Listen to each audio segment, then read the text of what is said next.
Tere! Ma räägin ikka ärevusest ja sellest, kuidas ärevust seljatada. Kui ma küsin inimeste käest, et mis on hirm, siis nad kirjeldavad mulle seda kõige hirmsamate episoodidega nende elus ja mis nende elus on halba juhtunud või mis tunne see on, kui sa tunned hirmu ja kui halb tunne see on. Tegelikult elu jooksul me kasvatame seda hirmutunnet oma kehas ja hirm on meile kaasa sündinud sellepärast, et meid tegelikult hoida. Mul on selle kohta ka erinevad trükised ja erinevad juhendid kokku pandud, kuidas mõista hirmu, kuidas mõista ärevust, mis on muretsemine ja mis on paanika.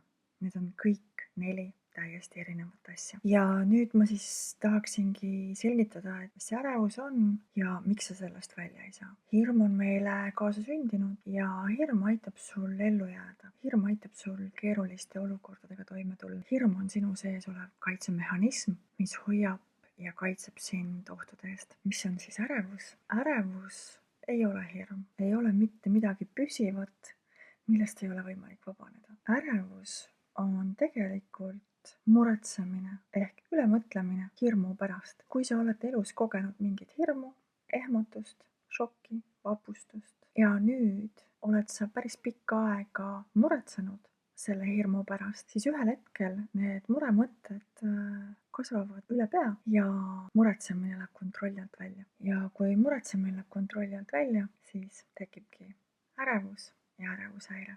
Sest tegelikult ajul on kogu aeg mingi programm peale pandud, mis ütleb talle, et võitle või põgene, võitle või põgene. Kui sa soovid oma automaatmõtetest, muremõtetest, hirmu pärast muretsemistest, valusatest kogemustest, valusatest emotsioonidest, valusatest tunnetest, mineviku valusatest läbielamistest vabaneda, siis liitu membership ehk liikmete kanaliga YouTube'is ja sealt leiad sa vajalikud tööriistad, kuidas peatada ülemõtlemist, kuidas peatada automaatmõtteid, kuidas peatada valusaid emotsioone, valusaid kogemusi, läbielamisi, need lihtsalt ära lahustada. Nii, et sul oleks rahu ja vaikuse tunne peas ja kehas. Kuidas end kohe ja kiirelt aidata? Liitu minu kanaliga ja vaata juhendeid liikmetele.